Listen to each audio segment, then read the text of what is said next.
बिस्मिल्लाहिर्रहमानिर्रहीम। अस्सलामु अलैकुम वरहमतुल्लाहि वबरकात।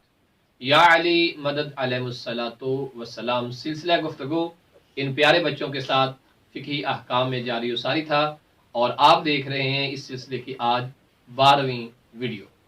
इस वीडियो में हम अपने प्यारे बच्चों को ये बतलाएंगे कि वाशरूम में जब जाना है तो हमने बयान किया कि दाखिल कैसे होना है और निकलना कैसे है।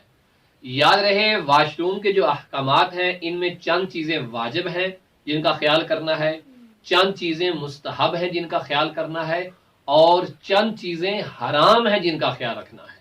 लिहाजा इसे एक नॉर्मल सी चीज़ ना समझा जाए कि ये मामूली सी चीज़ है, वाशरूम में तो जाना है और पेशाब या पखाना करके हम वापस आ जाएंगे। नहीं, इन चीज़ों का भी आपकी रूहानियत पर असर होगा, आपकी रूह पर असर होगा कि आप वाशरूम में जब जाते हैं तो कैसे जाते हैं, वाशरूम से निकलते हैं तो कैसे निकलते हैं। जब आपको रफा हाजत करनी होती है, वाशरूम की हाजत होती है, तो आपने किस जगह जाना है, वाशरूम कहाँ तलाश करना है, या आप किसी ऐसी जगह पे हैं जहां वाशरूम नहीं है तो आपने वहां ये पाकीज़गी हासिल कैसे करनी है। लिहाजा ये इंतहाई अहम मसाइल हैं शरई एतबार से, दीनी एतबार से। हमारे बच्चों को इन मसाइल का पता होना चाहिए ताकि हमारे बच्चे पाकीज़गी हासिल करें।